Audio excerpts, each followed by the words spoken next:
del siglo III.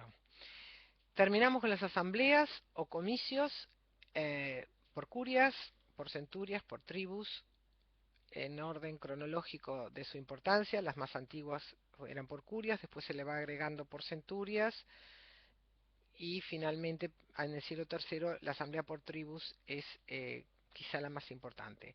Las funciones que tienen son fundamentalmente aprobar leyes propuestas por el Senado y elegir a los magistrados. Y la diferencia fundamental que tienen con la Iglesia ateniense es que los votos no son por persona, no son nominales, son por cuerpos, son corporativos, o las curias, o las centurias, o las tribus, de modo que no son representativas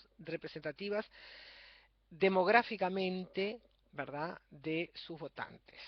No importa la cantidad de votos, la cantidad de personas que tenga cada centuria o cada tribu, en algunos casos se le asignan más votos por la riqueza, como es el caso de las centurias, o se le asignan más votos por la ubicación territorial, como en la asamblea por tribu. Otra diferencia que tienen es que, y esto no es menor, es que tienen que ser convocadas. No es como el caso de Atenas, en que se reúne regularmente cada pritanía. Esto también es menos democrática, porque si, no, si el Senado o los magistrados no las convocan, mejor dicho, los magistrados, el Senado las convoca. Si los magistrados no las convocan, no pueden reunirse.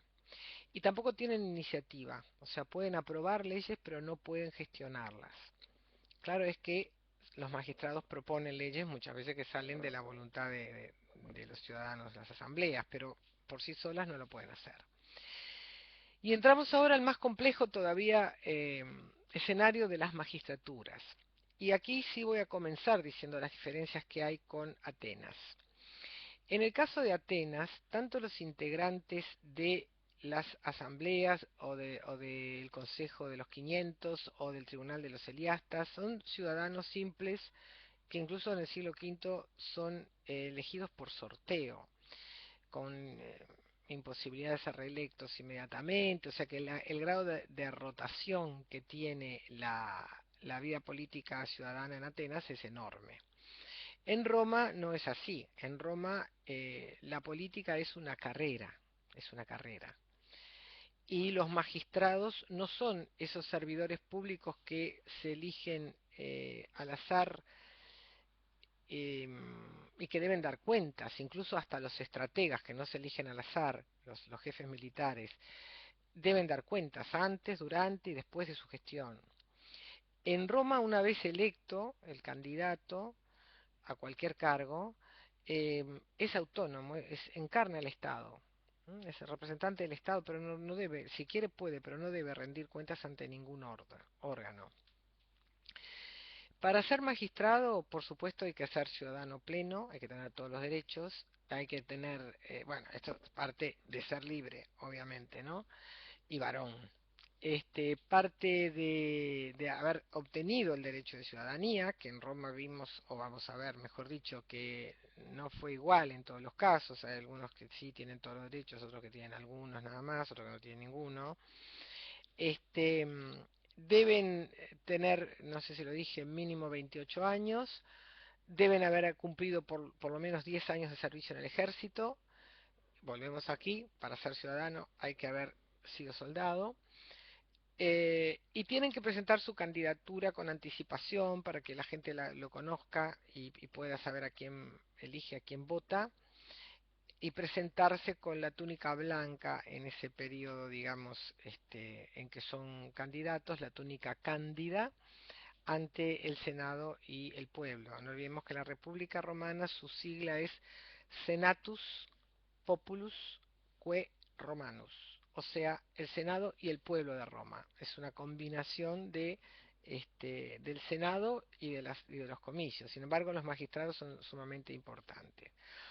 Las magistraturas se originan por el desmembramiento de la realeza, ¿no? O sea, en la vieja República Patricia estaba el Consejo de Paters, que va a ser el Senado, el Cenex, porque justamente lo integran los más viejos, y la Asamblea por Curias. Después se van desmembrando otras asambleas, la asamblea por centurias, la importancia del ejército durante el periodo de la conquista de Italia, la asamblea por tribus, de acuerdo al peso que van teniendo los plebeyos, como se van superponiendo todas las asambleas, y inicialmente los reyes, cuando se pasa a república, la primera magistratura que sustituye a los reyes es la de los cónsules. Antes de entrar en cada magistratura en particular, como características generales diríamos que las magistraturas romanas, salvo una, que es el dictador, son todas colegiadas. Son todas colegiadas. El dictador es la única que es unipersonal. Son electivas, son honorarias, y aquí hay otra diferencia interesante con Atenas, no son pagas. En Atenas recuerden que la única que no era paga era la de los estrategas. Y bueno, y al ser honorarias, evidentemente la entrada a las magistraturas le corresponde a los más ricos, ¿no?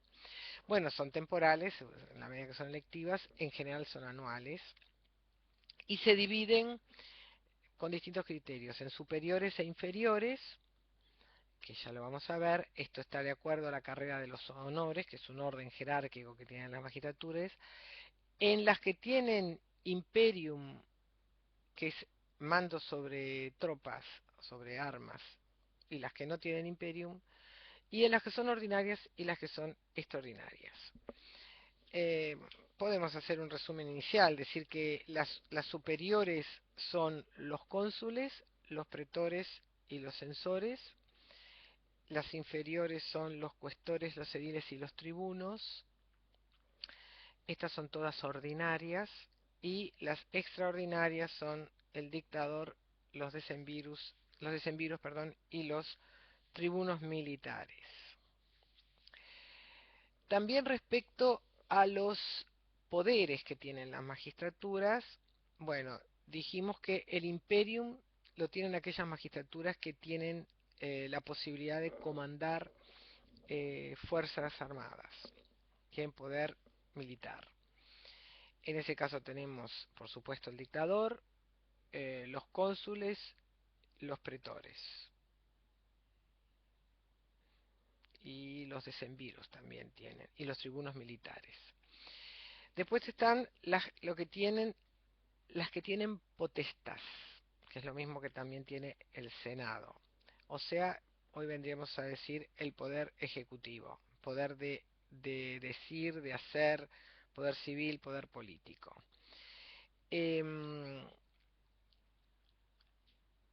Las magistraturas no tienen poderes, algunas después van a tener otros poderes similares al Senado, pero eso nos va a complicar y no lo quiero decir ahora.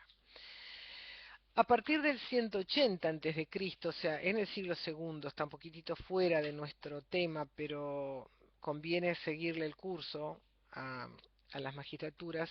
Estas se van a ordenar en una carrera política, de modo que para poder ascender a una magistratura hay que haber cursado la anterior. Esto se llama justamente el cursus honorum, el curso o la carrera de los honores. Por eso el magistrado en Roma tiene un carácter más honorífico, ¿no? La carrera se empieza por las dos magistraturas inferiores, que son los cuestores y los ediles. Los cuestores es una magistratura ordinaria, tiene potestas. Inicialmente había dos en la ciudad y dos en campaña, y cuatro en la administración del ejército. Son anuales.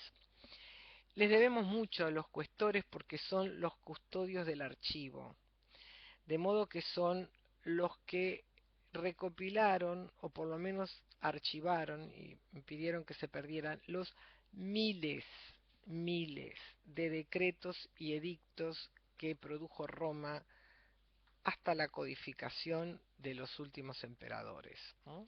Eso estaba a cargo de los cuestores, muy importante. La primera magistratura, pero era una magistratura que para el orden romano tenía mucho que ver.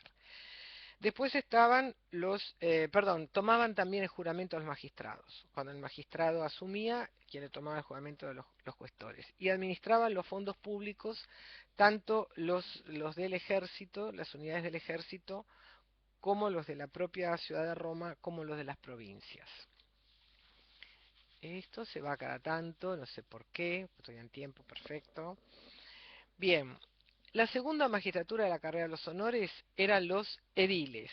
Los ediles también eran una magistratura ordinaria y con potestas. Ordinaria quiere decir que, bueno, que cursaba siempre, no en situaciones especiales. Inicialmente había dos ediles patricios que se llamaban ediles curules y dos plebeyos. Esto forma parte un poco de lo que yo les comentaba sobre la forma en que accedieron los plebeyos a las magistraturas. Cuando reclamaban el acceso a la magistratura, muchas veces lo que hacían los patricios era crear magistraturas para los plebeyos, con el mismo nombre o con otro. Pero en el caso de que fuera con el mismo nombre, distinguían, bueno, estos son ediles curules, o sea, patricios, estos son para los plebeyos. Después eso se integró, incluso fueron más de cuatro, número variable, eran también anuales, y en la función era lo más asimilable a lo que hoy puede ser un intendente, ¿no? O sea, se ocupaban de la administración de la ciudad en cuanto al abastecimiento de víveres, a la limpieza, al orden, eh, a cosas que le hacen al funcionamiento, al control de los precios de algunos artículos de primera necesidad, y eran los responsables también de otorgar juegos, a entretenimientos a la población. Y esto, que parece menor, era muy importante, porque como era el comienzo de la carrera política, que en general se hacía sobre los 20 y pocos años, em, el hecho de que fuera el edil quien tuviera que financiar los juegos tenía que ver con que primero tenía que tener cierta fortuna y después el edil era como una especie de campaña política, de campaña de propaganda, ¿no? Los juegos ofrecidos por fulanito de tal hacía que eso le acarreara votos para acceder a magistraturas superiores. De modo que muchas veces este era el verdadero comienzo político de un magistrado en Roma. La edilidad era la posibilidad de hacerse ver, de hacerse notar, de tener simpatizantes, en definitiva. ¿Mm? Bien, entrando en las magistraturas superiores, que es ordinarias y superiores, tenemos de importancia tres: los pretores, los cónsules y los censores. Los pretores es una magistratura ordinaria con imperium, creada en el 367 a.C. como una derivación de los cónsules, porque los cónsules cumplían muchas funciones y después, en la medida en que la conquista de Italia lo exige, se van circunscribiendo cada vez más a lo militar. Entonces hay muchas funciones, entre ellas más que nada las judiciales, que pasan a manos de los pretores. Y inicialmente también había dos pretores, uno llamado Urbano para Roma y otro llamado Peregrino para el extra radio romano. Como dije, la función principal era la judicial, de ellos dependían los jueces, los tribunales, pero además lo interesante es que como no había una constitución escrita, había montones de leyes y de dictos y de decretos, cada pretor cuando comenzaba su mandato, eran anuales, como casi todas las magistraturas, publicaba un edicto, el edicto del pretor, y ese edicto estipulaba el código del proceso por el cual se iba a regir el pretor ese año de su mandato. O sea, de alguna manera la gente sabía que se tenía que atener a ese protocolo que el pretor publicaba, ¿no? O sea, que en lugar de haber un código, lo que había era el edicto del pretor. Muchas veces eso se mantenía por costumbre, pero en un principio regulaba buena parte de la vida romana. Los plebeyos accedieron a esta magistratura 30 años después, bastante pronto, en el 337, y más adelante, a medida que Roma va a ir acumulando territorios, también se les dio a los pretores, como a los cónsules, muchos gobiernos provinciales.